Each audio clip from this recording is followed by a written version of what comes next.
Welcome to daily by Ammu. അപ്പോൾ ഇന്നൊരു recipe video ആണ്, കടലക്കറി വീഡിയോ ആണ്. നല്ല കട്ടിച്ചാറുള്ള കടലക്കറി എങ്ങനെയാണ് തയ്യാറാക്കുന്നതെന്നാണ് നോക്കാൻ പോകുന്നത്. നമ്മുടെ കടയിലേക്ക് വേണ്ടി എടുക്കുന്ന രീതിയാണ് ഇവിടെ കാണിക്കുന്നത്.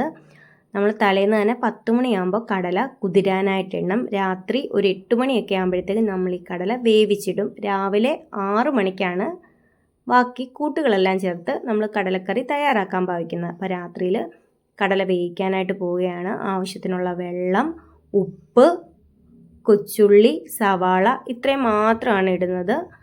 വേണമെന്നുണ്ടെങ്കിൽ പച്ചമുളക് കൂടി ഇടാം. പച്ചമുളക് കൂടി ഇട്ട് നമ്മൾ വേവിക്കാൻ വെക്കുക. ഒരു 7 വിസിൽ 5 വിസിൽ അടുപ്പിക്കേണ്ട കാര്യമുള്ളൂ. കാരണം നമ്മളിതിൻ്റെ മൂടി ഫുൾ ആവി പോയി പിറ്റേ ദിവസമാണ് തുറക്കുന്നത്. അതുകൊണ്ട് 5 to 7 വിസിൽ അടുപ്പിച്ച് കുക്കർ വെക്കുക. നമ്മളിവിടെ 1/2 കിലോ കടലയാണ് എടുത്തേക്കുന്നത്. 1/2 കിലോ കടലയ്ക്ക് വലിയ 2 സ്പൂണ് മല്ലിപ്പൊടിയും മുളക് പൊടിയും എന്ന കണക്കിലാണ് നമ്മൾ കൂട്ട് ചേർക്കാനായിട്ട് പൊടി എടുക്കുന്നത്. വേറെ ഒരു പൊടിയും ചേർക്കുന്നില്ല. ഇത് മാത്രമാണ് നന്നായിട്ട് മൂപ്പിച്ചെടുക്കണം. നമ്മൾ വേവിച്ച് വെച്ചിട്ടുള്ള കടല പിറ്റേന്നാകുമ്പോഴത്തേക്ക് ഈ ഒരു സ്റ്റേജിൽ കിട്ടും. ഇതിൽ നിന്ന് കുറച്ച് കടല എടുത്ത് നമ്മൾ മൂപ്പിച്ച് വെച്ചിരിക്കുന്ന പൊടിയും കൂട്ടി നന്നായിട്ട് അരച്ചെടുക്കും. എന്നാലേ നല്ല കട്ടിച്ചാറ് കിട്ടത്തുള്ളൂ. ചിലരൊക്കെ ഉള്ളി വരട്ടി ഇടാറുണ്ട്, അരിപ്പൊടി ചേർക്കാറുണ്ട്. അതിനെക്കാട്ടി നല്ലൊരു വേ എന്ന് പറയുന്നത് ടേസ്റ്റുമാണ്. കുറച്ച് കടല എടുത്ത് ഈ പൊടി നേരിട്ടിടാതെ ആ പൊടിയും കൂട്ടി അരച്ചെടുക്കണം. നമ്മുടെ കൂട്ട് നന്നായിട്ട് അരഞ്ഞു കിട്ടിയിട്ടുണ്ട്. ഇത് കടലയിലേക്ക് ചേർത്ത് 2-3 കാര്യങ്ങൾ കൂടി ഇനി ചേർക്കാനുണ്ട്. ചേർത്ത് നമുക്ക് നന്നായിട്ട് തിളപ്പിച്ചെടുക്കാം.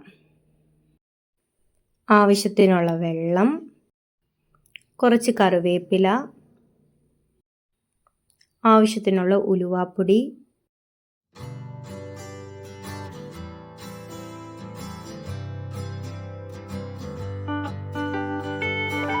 നന്നായിട്ട് ഇനിയും കടല തിളപ്പിച്ചെടുക്കാം.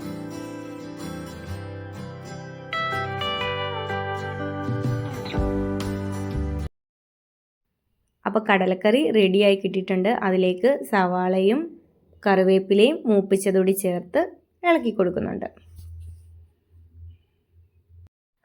അപ്പോൾ ഞാൻ പറഞ്ഞോട്ട് നല്ല കട്ടിച്ചാറുള്ള കടലക്കറി ഇവിടെ റെഡി ആയിട്ടുണ്ട്. നമ്മൾ കുക്ക് ചെയ്ത് കഴിഞ്ഞ് ഒരു അരമണിക്കൂർ കഴിഞ്ഞിട്ടാണ് സെർവ് ചെയ്യുന്നത്. അപ്പോഴേക്കും ആ കടലയും ചാറും ഒക്കെ നന്നായിട്ട് സെറ്റായിട്ട് വരും. അപ്പോൾ താങ്ക് യു ഫോർ വാച്ചിങ്.